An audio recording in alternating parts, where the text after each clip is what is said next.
genius quality. And so the Nobel Prize Committee very wisely waits 25 years before awarding a prize to see what everyone else thought. It wasn't exactly foresight. There's a strong element of what you might call luck in this, and none of those Nobel Prize winners would deny the role of luck. The trouble is policymakers don't like luck, and so they tend to try and program, certainly in the UK, they try to program research so that it will produce Nobel Prizes at a predictable rate over the next 10 years. Otherwise, it's not cost effective. And I'd say, hold back. This is bureaucratic thinking. What we need rather to do is to create a pool of activity, a large pool of innovative activity. And if it's large enough, and there are enough interconnections like neurons, people sparking off each other, then the chances are some brilliant ideas will come out of that. But of course, you can't tell which ones are going to be the brilliant ones until 10 or 15 years later, when history shows them up. So that's my point about the leadership of luck. You can lead luck, but you can't force it. All you can do is create a setting in which it will work. And you might refer to this as trying to value the function of serendipity in the research and innovation process. I'll try and whiz on. I can see those sandwiches waiting. But, okay, now then, just finally, there's some reflections I can make coming out of the case study we did, which was to look at the Orison. Coming from the UK, we feel all the best case studies are somewhere else, quite often in Scandinavia. And this one's a very nice one, so we would like to visit this. This is the Orison Bridge. Actually, the Orison is a complete mispronunciation, but I'd have to ask Marku to do it properly. It's something I can't manage, like Öresund, but but yeah, there you go. It's one of those languages that don't exist.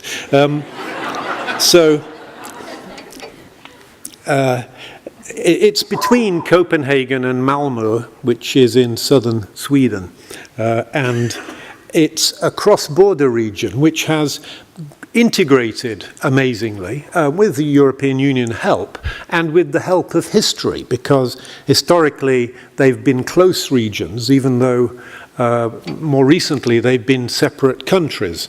And this region is therefore has these strong sort of affinities across the border between Sweden and Denmark, and so you can speak those two languages, Swedish and Danish. In the office there'll be complete mutual comprehension. You don't have to speak the other language, so to speak.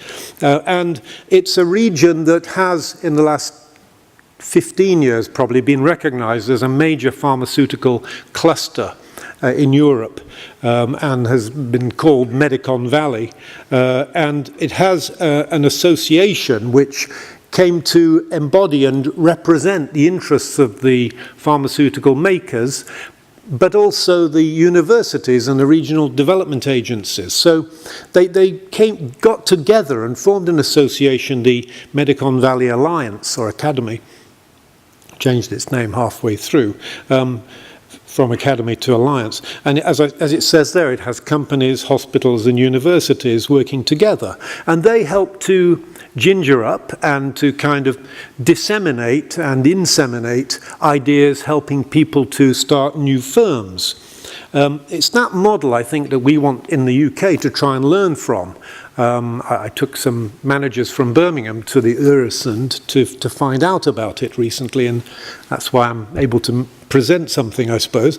And so I think what I'd like to do is, rather than go through in great detail the Öresund case, however fascinating it is for me, and you could listen in if you liked, what I'll do is I'll go straight to the concluding points here, which are even more lovely, and they are that actually, in line with many of the panel comments, which I was delighted to hear earlier on, universities play a rather crucial role, surprisingly. You know, we think of them as marginal in some way, but they play a quite crucial role in this crystallization of a regional cluster of pharmaceutical businesses, because they actually help to host the meetings between the businesses.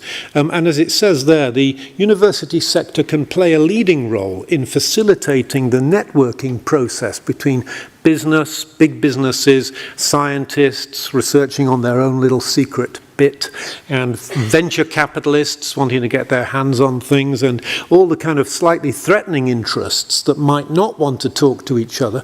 They can be got into the room on a basis of sort of mutual trust, and also, more than trust really, self-interest.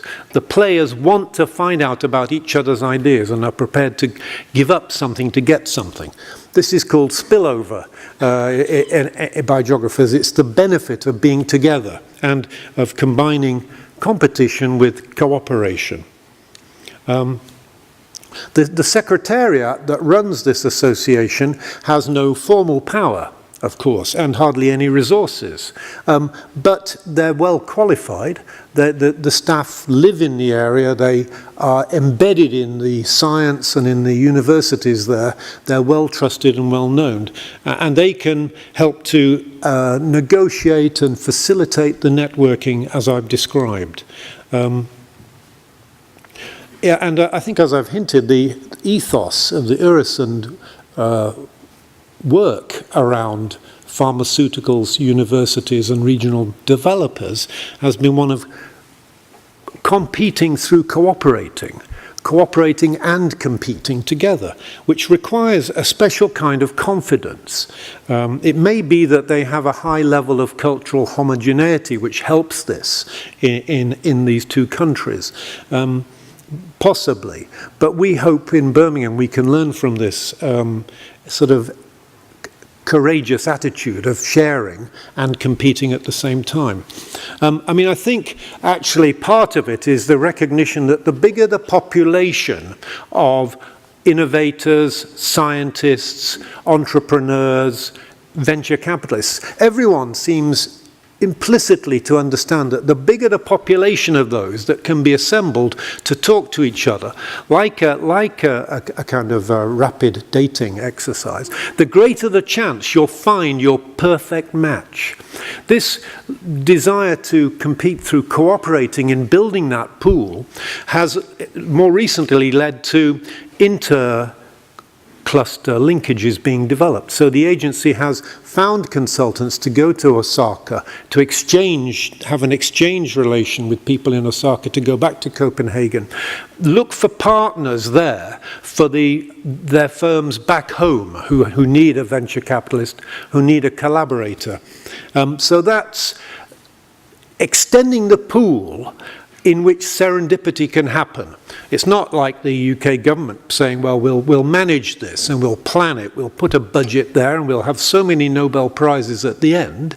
It's saying, let's open it up to an open source innovation process.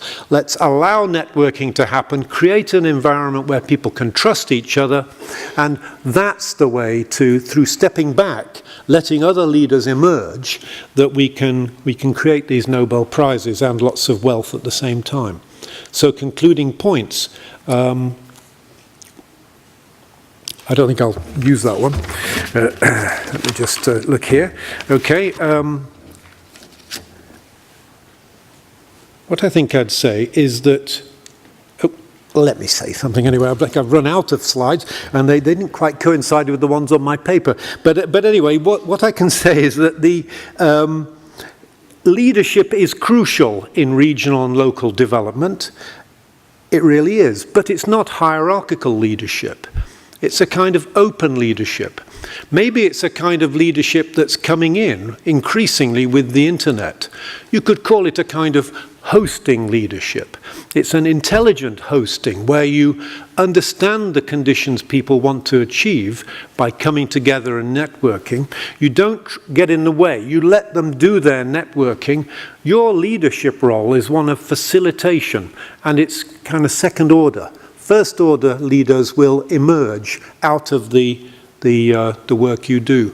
You can't program innovation, serendipity. You have to allow it to happen, but you can create the conditions in which it will happen. And that's really all I'd like to say.